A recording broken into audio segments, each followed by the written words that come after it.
Welcome back here for another video today. It's going to be we'll show a setup here, and it's going to be a career race here at Atlanta Motor Speedway for the Echo Park Automotive 250 Atlanta Motor Speedway. Just a little bit into the season here for this race. So I'm going to show the setup here. This is the setup I'm going to use for the race. I can't remember how long this race is. I think like 40 laps or so it shouldn't take too long. So then we'll get on with that after I show this for a second.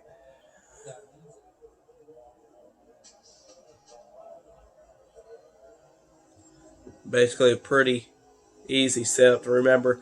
The tire settings are default. You don't change them. Have the front springs maxed out, the right rear spring maxed out, and the left spring at 500. See anything else that is really retarded? I don't think it is. Wheel lock, steering offset, that's all default. Brake bias is default. Then make this car as low as possible. And that's about it. So now on to the long part of this. So this is qualifying here at Atlanta.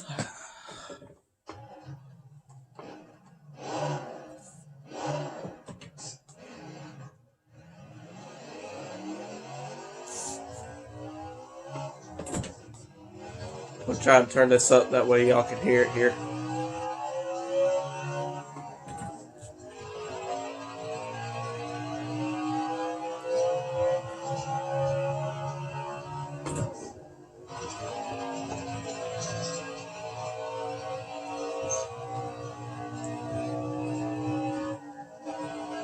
The only problem with this setup that I really found is going off into turn one.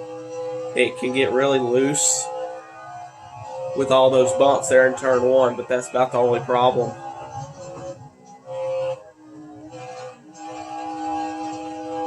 And this setup actually gets pretty good on the long run. So I was actually really surprised when I found out that this does pretty good on the long run.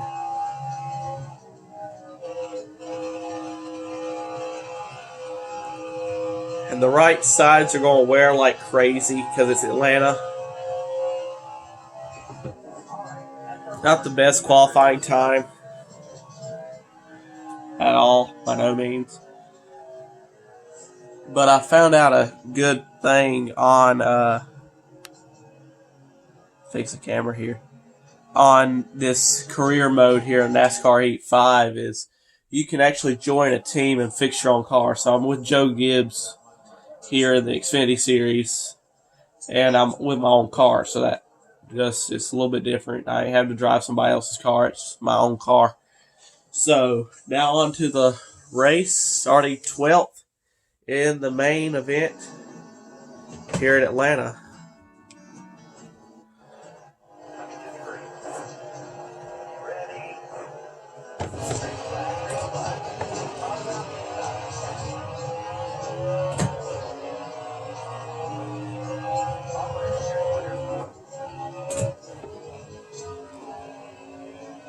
So here early at the Atlanta Motor Speedway, the bottom will probably be your best placement.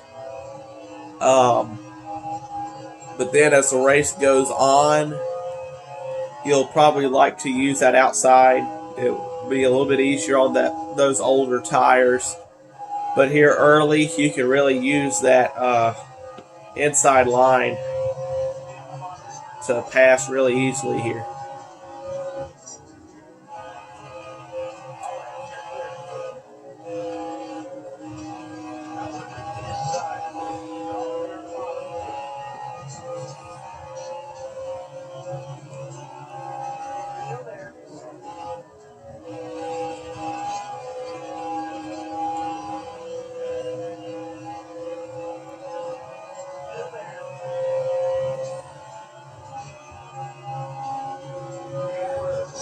And here through the videos, since I've got this camera mounted to my sim rig, I might have to move the camera now and then.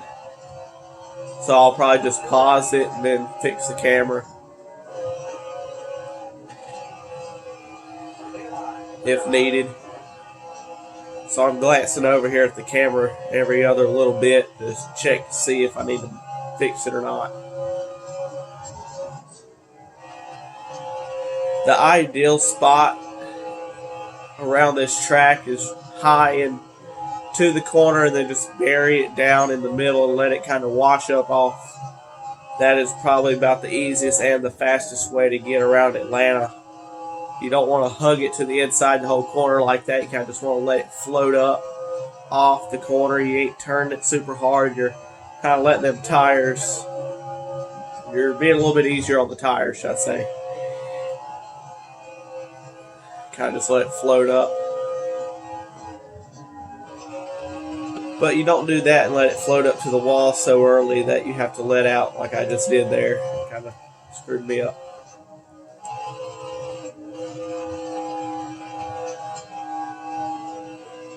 And by the way, the AI is set to legend. That's on the hardest setting possible. I got it that way. Just to show how the setup does. And I'm surprised I'm doing actually really good here. Atlanta, not one of my best tracks, that's for sure.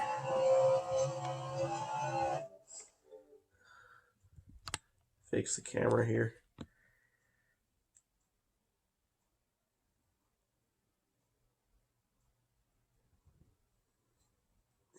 This camera's really touchy.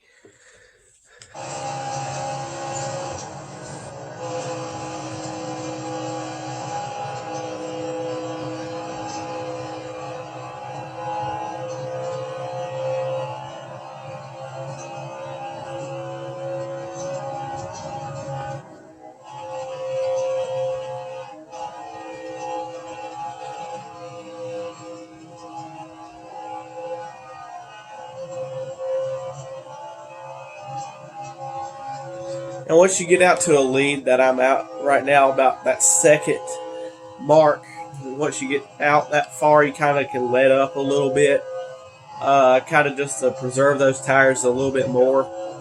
So with 2 laps left here in the stage, we'll kind of just let off a little bit longer to the corner. Kind of just let it float up a little bit earlier. Just ride a little bit easier. Camera's moved up. I'll fix it in a second. You just want to be a little bit easier there in the corner. And they're going to catch up a little bit, but they didn't to me, surprisingly. Even though I'm letting up a little bit more.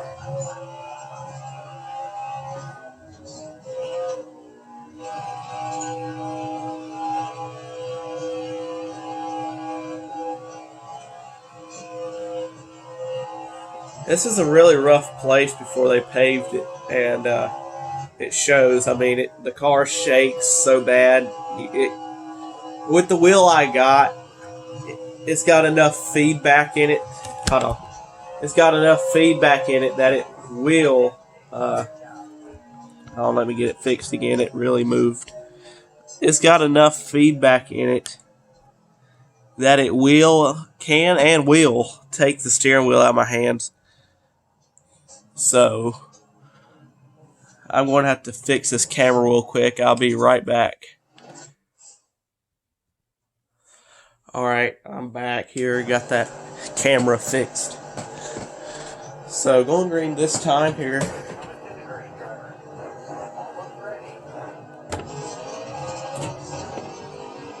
Got a little bit loud on me there.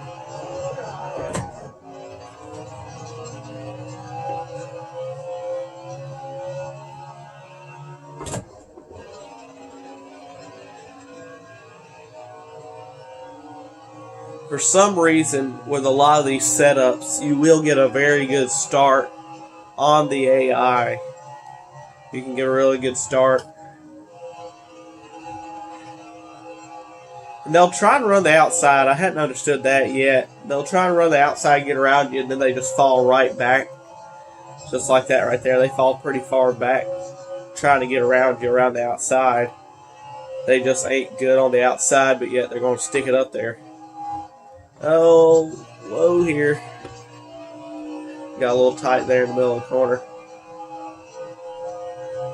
If my voice sounds a little bit weird, I've got bad allergies right now. I'm on a lot of different medications to cure it up, but it's still, my voice is a little bit off. So that's why my voice might sound a little bit weird. It might be just weird sounding. Yeah, they said it's rhinitis, which is just a fancy word for allergies, bad allergies. Because where I live right now, it's probably about 34 degrees. Yeah, the sun's out. It's pretty outside. It's just super cold. So, yeah. Yeah. And Christmas just around the corner. It's weird. It felt like just yesterday. It was probably Halloween, and I'm sorry if I'm stuttering, but time's been flying by since I've got injured.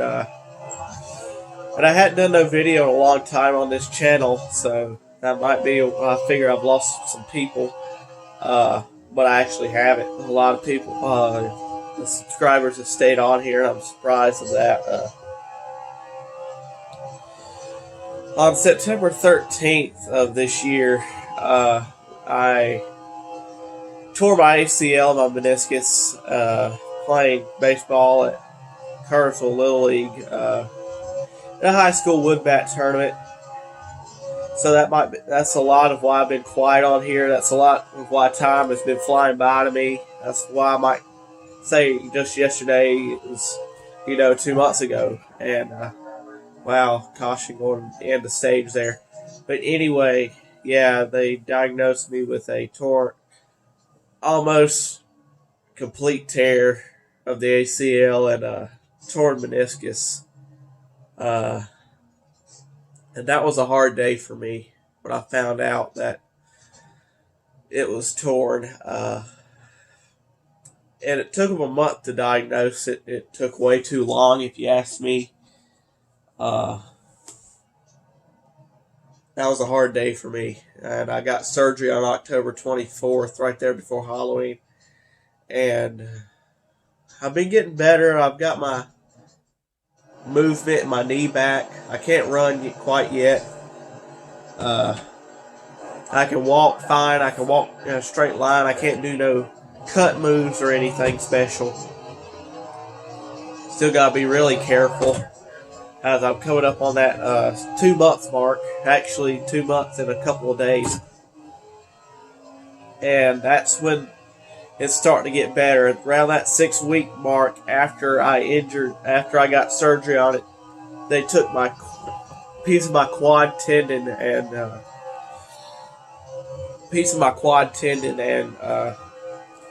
put it in the spot of the ACL. So right now it's regenerating and building back.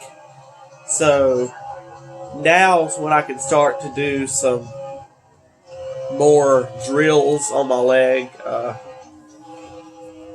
I can start doing a little bit more, and since it's not at its weakest point now, I'm starting to get that strength back in it. And it's just been a long road. I mean, 2 months might not seem that much, but when you're injured, you can't do nothing. You're at home all the time. You can't do anything. I mean, I just got my permit this last week on Wednesday. So I've been doing a little bit more driving around and stuff. But after I've been injured for 3 months now, it's a long road. And it don't feel like it's been that long, but it has. And it's just, I'm used to playing baseball all the time. I mean, at the end of a year, in the off season, I might take 2 weeks off, and then I'm right back into it. and having to take a 6-month break, actually 7, counting that month that I wasn't doing anything at all. I couldn't do anything at all before surgery. So that's 7 months. I mean, that's over half a year.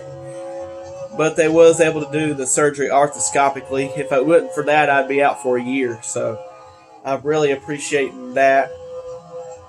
If you ever do mess up something, do you live in the Winston-Salem area or anywhere in the Triad of North Carolina, I really suggest to get Dr. Brian Jennings as a surgeon.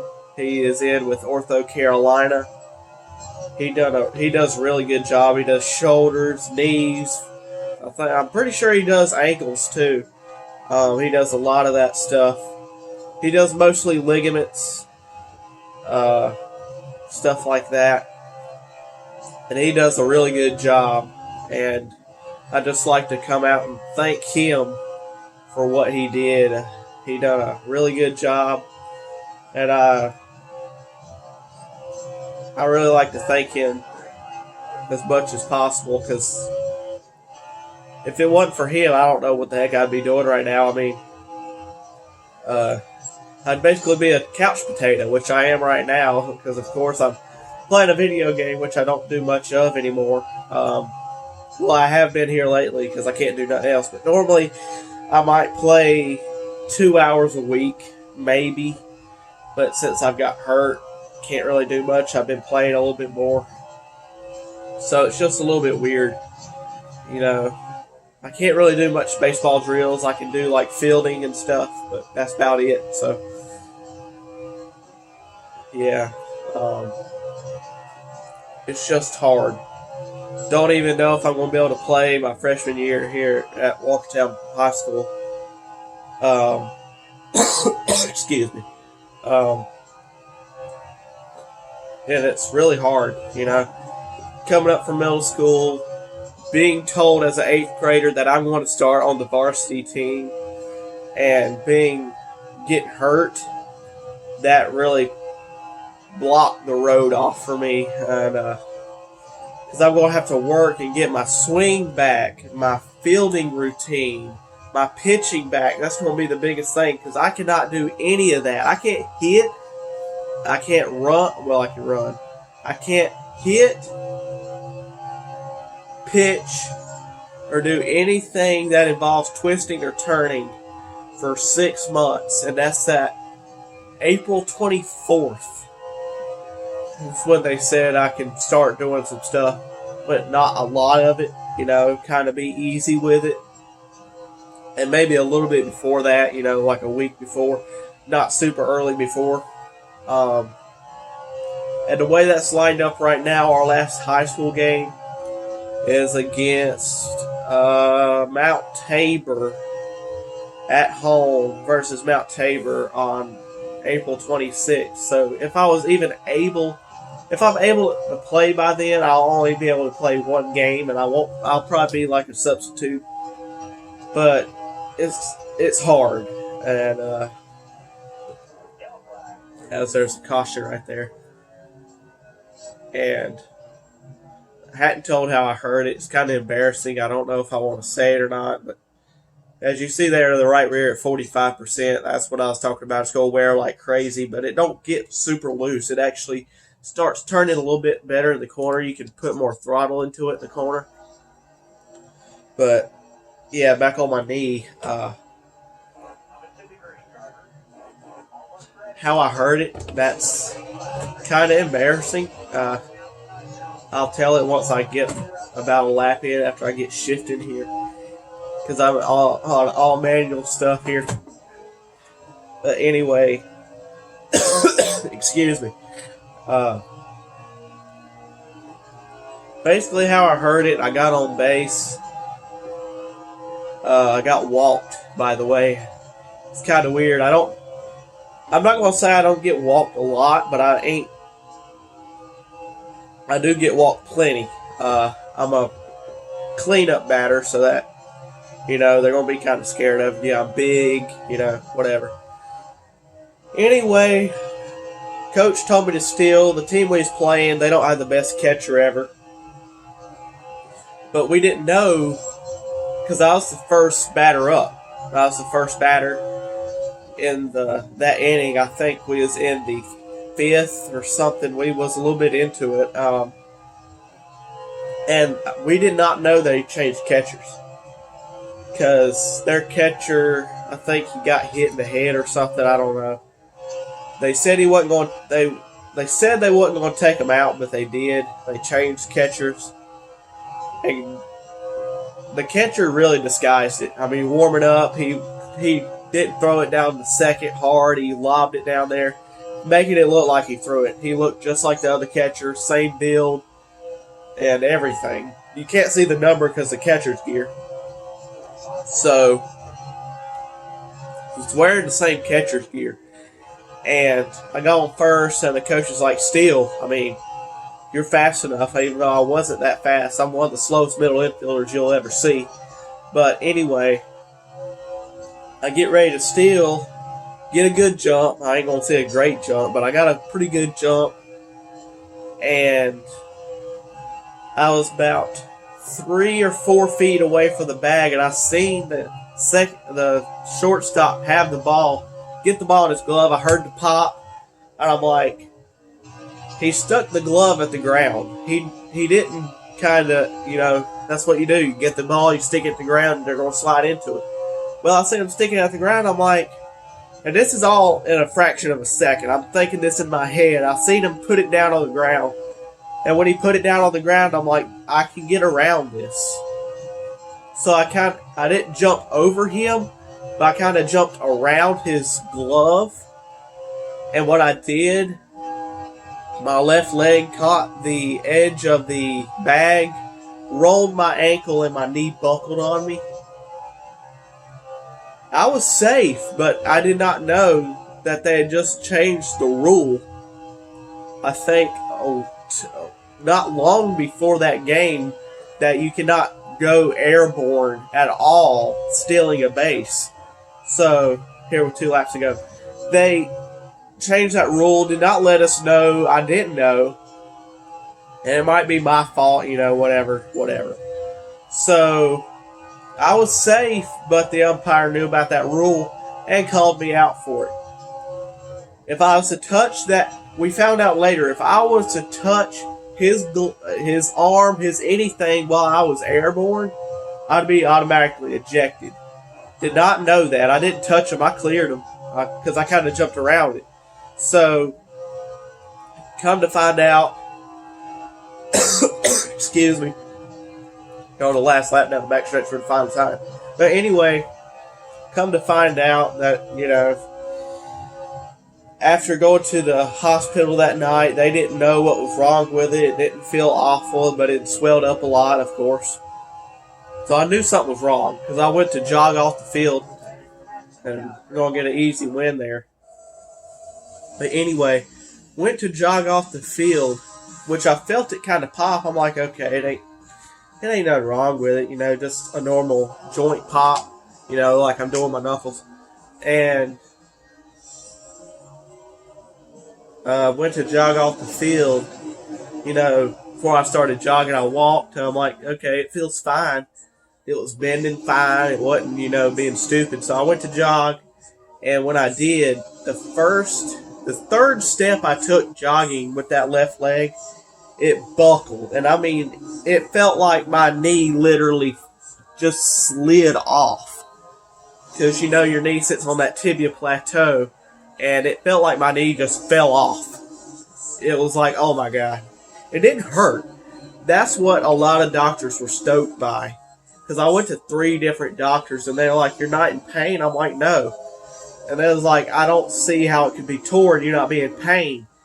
So it was just one of them rare occasions. I don't know if it was just the way my nerves are in my knee or what, but it was kind of weird.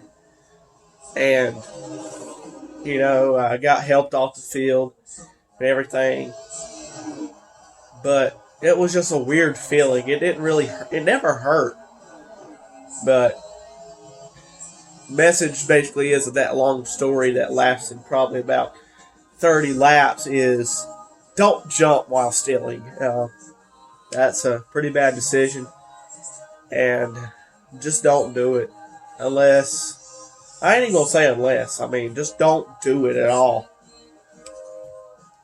because it just don't work. Able to run a 29.8. Wow, I'm surprised I run that. 41 laps led. But anyway, that'll end this video. It's kind of my just comeback video. Let y'all know where I've been. And basically let y'all know what I've been doing, which is nothing at all. Getting ready for Christmas here. So, I'll probably do a Christmas video of kind of just showing what I got for Christmas and, you know, some stuff. And I'd like to thank a lot of you for watching. If you're at this point, I cannot thank you enough. Took a lot of time on that setup. You know, probably about a couple days on it. Probably just about 2 days. I'd just like to thank all of you for staying to this. If you made it to this. And I can't thank you no more. So, I really appreciate y'all. And if you can, subscribe, hit that like button. It really helps me. That subscribe button has a new little thing to it, so does the like button. So if you can, please do it. It helps me out a lot. So yeah, and I can't thank you enough. See you in the next one.